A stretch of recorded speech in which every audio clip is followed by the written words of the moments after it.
नमस्कार, मी ॲस्ट्रोस्मिता गिरी. आपण वास्तवातल्या बाह्य देवतांचा विचार करतोय पहा. आत्तापर्यंत आपण ही सिरीज सुरू केलेली आहे. म्हणजे या सगळ्या देवता क्रमाने आपण घेणार. पूर्वेकडच्या सर्व देवता पाहिल्या. आता आग्नेयेनंतर आग्नेयेकडून दक्षिणेकडे जाणाऱ्या देवतांचा आपण विचार करतोय. आता वितत ही देवता, कारण अगोदर आपण पुष्य ही देवता पाहिली, पुष्य देवता पाहिली. आता आपण वितत ही देवता पाहणार. तर वितत ही देवता जर कंपासमध्ये आपण तिची डिग्री पाहिली तर आग्नेयेपासून दक्षिणेकडे जाणारा 151 डिग्री ते 163 डिग्रीवर जे पद येतं त्याला वितथ असं म्हणतात. आता दिशा याची दक्षिण आहे आणि आग्नेयेकडून हे तिसरं पद आहे. इथे प्रवेश अजिबात चालणार नाही असं सांगितलेलं आहे. त्याचप्रमाणे याचा रंग पांढरा आहे, त्याचं तत्व अग्नी आहे. म्हणून अग्नी तत्व जिथे जिथे असतं तिथे ऊर्जा असणारच आहे. आणि याचा ग्रह रवी हा आहे आणि रवी पांढऱ्या रंगाचा म्हणजे उष्णता तीव्र असलेला आहे. मग ही ऊर्जा कृत्रिम किंवा खोटी ऊर्जा, दिखावापणाचं काम करणारे या लोकांचं प्रतीक मानलं जात नाही. शक्ती आणि आत्मबळ दाखवणाऱ्या लोकांचा इथे जास्त प्रभाव पडतो. शरीरातील याचं स्थान कुठे आहे? सबंध उजवी बाजू, म्हणजे उजवा गुडघा किंवा उजवा शरीराच्या उजवा भाग याच्या अंडर येतो. आता याचं वैशिष्ट्य काय आहे? म्हणजे ही ऊर्जा आपल्याला दिसते ती पारदर्शित करण्यासाठी दिसते आणि ती पारदर्शित होण्यासाठी म्हणजे जसं आपण आहोत तसंच आपण लोकांना दिसलो पाहिजे. ढोंग किंवा स्तोम नाही वाटलं पाहिजे. त्याचा परिणाम काय आहे की जे लोक दिखावा करतात, चोरी करतात, अतिशय इगोइस्टिक असतात, आपलं काम करण्यासाठी कोणत्याही थरापर्यंत जाऊ शकतात. हे जर पद बिघडलं असेल तर अशा प्रकारची वृत्ती इथल्या लोकांची वाढते. आता आपण विस्ताराने या सगळ्या गोष्टी पाहूया. आता वितत ही देवता शक्ती आणि आत्मबळ देणारी आहे पहा. ही शक्ती फक्त बाहेरची नाही आहे, आंतरिक शक्ती आहे. आंतरिक शक्ती म्हणजे आत्मबळ, उत्साह आणि आपल्यामध्ये असणारी ताकद, कॉन्फिडन्स ज्याला आपण म्हणतो, की जी आत्मशक्ती असते की मी हे काम करणारच, माझ्याकडून हे काम होणार आहे आणि ते सक्सेसफुली होणार आहे, हा कॉन्फिडन्स असतो. पण जेव्हा इथे ऊर्जा कमी असते त्यावेळेस मात्र नुसता केवळ दिखावा केला जातो. म्हणजे माझ्यात इतकी शक्ती आहे, मी हे काम करू शकतो, हे त्यांना त्यांच्यामध्ये असलेली शक्तीसुद्धा वापरता येत नाही. मग जी क्षमता आहे पण ती वापरता येत नाही, त्याचा फक्त दिखावाच केला जातो. कारण ही देवता जर बिघडली असेल तर नुसतं स्तोम माजवलं जातं, क्षमता असूनही काम केलं जात नाही. त्यामुळे संतुलन साधलं जात नाही, कॉन्फिडन्स दाखवलं जात नाही, कुठलंही काम मी हे पूर्णत्वाला नेईन असं म्हणलं जात नाही. म्हणजे आत्मविश्वास आणि व्यावहारिकता हीच कमी राहते. आता आत्मविश्वास जेव्हा टिकवायचा आहे आपल्याला तेव्हा या देवतेची ऊर्जा टिकवणं अत्यंत गरजेचं असतं. म्हणजे कॉन्फिडन्ससहित काम करणं, म्हणजे हे जेव्हा आपण करतो तेव्हा वितत देवता ही सक्रिय आहे असं आपण म्हणू शकतो. ज्यावेळेस व्यक्ती ओव्हर कॉन्फिडन्सने काम करते पहा, त्यावेळेस ओव्हर कॉन्फिडन्स, कुठलीही शक्ती जास्त झाली की ती वाईटच ना. मग ती व्यक्ती उंचावर जाऊन खाली आदळते. अशा क्षेत्रामध्ये जेव्हा वितत पद हे एक्सटेंडेड असतं, वाढलेलं असतं, त्यावेळेस अशा कॉन्फिडन्स एकदम नसणाऱ्या किंवा ओव्हर कॉन्फिडन्स असणाऱ्या अशा व्यक्ती आपल्याला दिसून येतात की ज्यावेळेस हा भाग वाढलेला असतो त्यावेळेस इथे आपल्याला वेगवेगळ्या प्रकारच्या अनुभव हा येतो. व ह्या पदाला संतुलित करण्याची कोणती पद्धत आहे? तर आत्मविश्वास आणि व्यावहारिकता ही वाढवण्यासाठी या जागेमध्ये ही देवता सक्रिय करणं आवश्यक असतं की ज्याच्यामुळे आपला ओव्हर कॉन्फिडन्स राहणार नाही तर नुसताच कॉन्फिडन्स राहील. म्हणून इथे जेवढा एक्सटेंडेड भाग असेल तेव्हा हे गुण दिसून येतात. किंवा कधीकधी हा भाग कट झालेला असतो त्यावेळेस अंडर कॉन्फिडन्स म्हणजे कॉन्फिडन्सच नसतो, आत्मविश्वासच नसतो, मी ही गोष्ट करू शकेन की नाही याबद्दल कल्पनाच नसते आणि ते लोक कुठल्याही गोष्टीमध्ये आपण होऊन तयारी करत नाही की मी हे काम करीन, पूर्णत्वाला नेईन असं सांगत नाही. ज्यावेळेस कट असतो तेव्हा आपल्या स्वतःच्या मालकीची जागा जरी असली तरी त्या जागेवर दुसरा कोणीतरी कब्जा करतो आणि इथे राहणारे लोक त्याच्याबद्दल तक्रार करण्याव्यतिरिक्त काहीही करत नाही. आणि जेव्हा कट असतो त्यावेळेस पण हीच जागा जर वाढीव असेल, हे पद जर वाढीव असेल तर दुसऱ्यांच्या प्रॉपर्टीवर अतिक्रमण करून ती प्रॉपर्टी हिसकावून घेतली जाते. म्हणजेच हा ओव्हर कॉन्फिडन्स झाला आणि तो ओव्हर कॉन्फिडन्स एक्सटेन्शन असलेली वितत देवता दाखवते. तर कट असलेली देवता आपलं स्वतःचं हक्काचं जे काही आहे ते सुद्धा गमावून बसते. त्यामुळे इथे जर काही दोष असला तर या देवतेला सक्रिय करणं अत्यंत आवश्यक असतं आणि ते बॅलन्स केल्यामुळे हा जो ओव्हर कॉन्फिडन्स किंवा अंडर कॉन्फिडन्स असतो तो कमी होतो.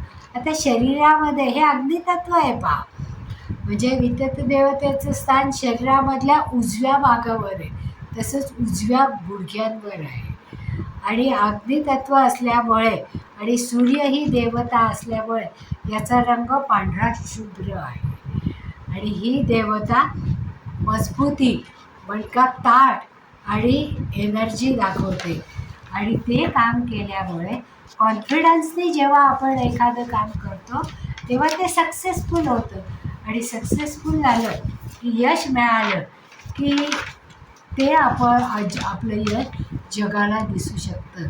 म्हणजे ती देवता सक्रिय आहे असं आपण म्हणू शकतो. पण ती देवता सक्रिय नसेल तर आपण ते काम अंगावर घेतही नाही आणि पूर्ण करतही नाही. मग अशा वेळेस वितत देवतेला ॲक्टिव्ह करण्यासाठी दालचिनीचा उपयोग सगळ्यात जास्त महत्त्वाचा होतो. म्हणजे दालचिनीचा वापर जेव्हा आपण करतो की जर एखाद्या कुंडीत दालचिनीचं झाड लावलं किंवा ते शक्य नसेल तर आपण एखाद्या भांड्यामध्ये, मग ते काचेचं असलं तरी चालेल, त्याच्यामध्ये दालचिनीचे काही तुकडे किंवा दालचिनीचे 5 लाकडं जरी ठेवली तरी त्याच्यापासून या पदामध्ये वितत पद हे ॲक्टिव्ह होतं, सक्रिय व्हायला लागतं. दालचिनीचं झाड जर कुंडीत लावलेलं मोठं झालं तर आपण ते दुसरीकडे लावू शकतो, घराच्या बाहेर त्याच या पदामध्ये आपण ते दालचिनीचं झाड लावू शकतो. त्याचप्रमाणे होम हवन किंवा मंत्रसाधना केल्याने वितत देवता सक्रिय होते. पण ती केव्हा करायला पाहिजे? सकाळच्या वेळेला 10:30 वाजेपर्यंत. मग त्यावेळेस आपल्याला जप कुठला म्हणणं गरजेचं आहे? ओम क्रोम नमः या मंत्राचा जप स्फटिकाच्या माळेवर जर केला किंवा साधी सुताची माळ असते त्याच्यावर केला, पण स्फटिकाच्या माळेवर केलेला जप 100 पटीने जास्त भावतो. म्हणून त्याचे परिणाम म्हणजे ती देवता जागृत करण्यासाठी जास्तीत जास्त होतो आणि आपल्याला त्याचा फायदा होतो. आपल्या शरीरावर त्याचा परिणाम म्हणजे ही ऊर्जा निष्क्रिय झाल्यामुळे आपण आजारी पडतो, कुठलंही काम करण्यासाठी उत्साह राहत नाही, मरगळ सतत वाटत राहते. मग जर ही देवता जागृत केली तर ही ऊर्जा सक्रिय होते, कुठलंही काम आपण उत्साहाने करतो, ते पूर्णत्वाला नेतो.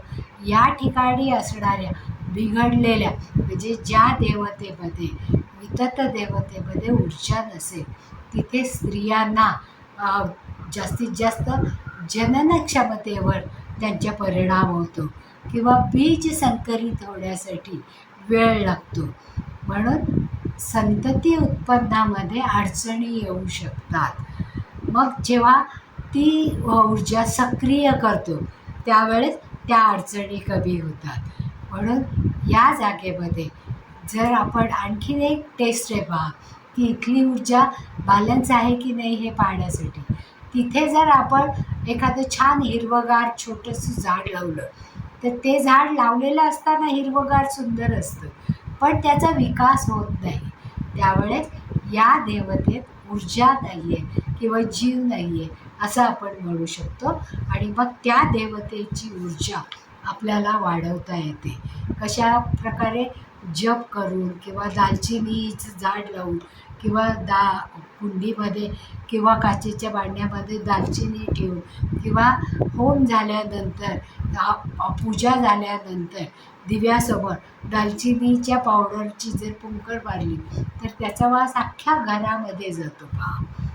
आता या जागेमध्ये म्हणजे वितत देवता जिथे जिथे आहे तिथे आपण काय काय गोष्टी ठेवू शकतो. तर इथे स्वयंपाकघर उत्तम मानलं गेलेलं आहे, कारण सूर्यदेवता आहे पहा. म्हणजे एनर्जी मिळवण्यासाठी इथे होणारा स्वयंपाक हा उत्तम होतो, कारण तो सकाळीच करतो आपण. मग इथे ट्रान्सफॉर्मर, जनरेटर किंवा डायनिंग रूम, किचन स्टोरेज किंवा भट्ट्या ज्या असतात की नाही, बेकरीच्या भट्ट्या, तंदूरच्या भट्ट्या किंवा कंपनीचे बॉयलर, भट्ट्या, फर्नेस या तिथे आपण प्लेस करू शकतो. म्हणजे जेव्हा आपण तिथे या गोष्टी चालवतो तेव्हा अग्नीशी जुळलेली कामं ही केली जातात आणि त्यांचं कार्य हे उत्तम होतं. त्याच्यासाठी ही एनर्जी तिथे असणं गरजेचं आहे. आता दरवाजा जर तिथे असेल, तर काही वेळा तिथे दरवाजा असू शकतो, हो की नाही.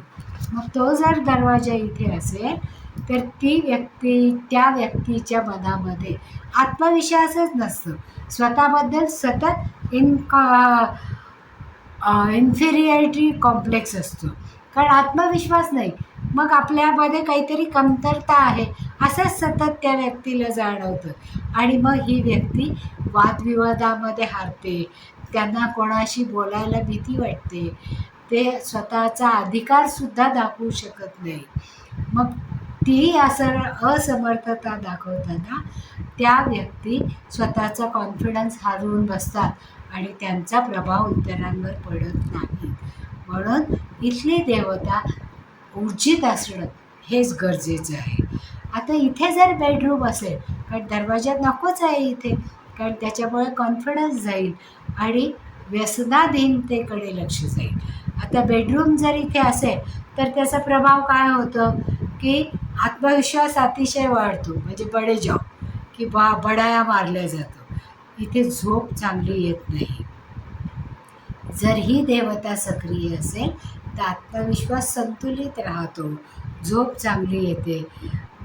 मास्टर बेडरूम इथे द्यायला हरकत नाही, पण नवीन लग्न झालेली जोडपी मात्र इथे ज्यांना संततीची गरज आहे किंवा जे संतती इच्छितात त्या लोकांची बेडरूम इथे अजिबात असू नये. त्यामुळे जेव्हा बेडरूम करायची त्यावेळेस इथे ही गोष्ट आपल्याला लक्षात ठेवावी लागते की इथली एनर्जी दाहक तर नाही ना. आणि या क्षेत्रामध्ये जर कट असेल तर स्वास्थ्य म्हणजे आरोग्य हे बिघडतं आणि डॉक्टरांच्या फेऱ्या वाढतात. त्यामुळे इथे जो पैसा खर्च होतो तो परत कधीच भरून येत नाही. इथे जर उंचवटा असेल, कारण आग्नेय उंच असेल तर पुरुषांमध्ये दीर्घकालीन आजार दिसून येतं. आणि इथे जर टॉयलेट असेल तर या घरामध्ये सतत सगळ्या व्यक्तींमध्ये मतभेद, भांडण तंटे, एकमेकांच्या विरोधात बोलणे, तिरस्कार करणे अशासारखे वादविवाद झालेले आपल्याला दिसतात. त्याचप्रमाणे इथे जर खड्डा असेल किंवा सेप्टिक टँक असेल किंवा ड्रेनेज असेल तर अशा व्यक्तींचा आत्मविश्वास आणि इगो एकदमच नाहीसा होतो किंवा तो दबला जातो. त्यामुळे त्यांची प्रगती खुंटते, ते पुढे जात नाही, आत्मविश्वासाने काही करू शकत नाहीत. मग अशा वेळेस इथे जर टी पॉईंट आला रस्त्याचा तर दुर्घटना किंवा ॲक्सिडेंट होण्याची शक्यता असते.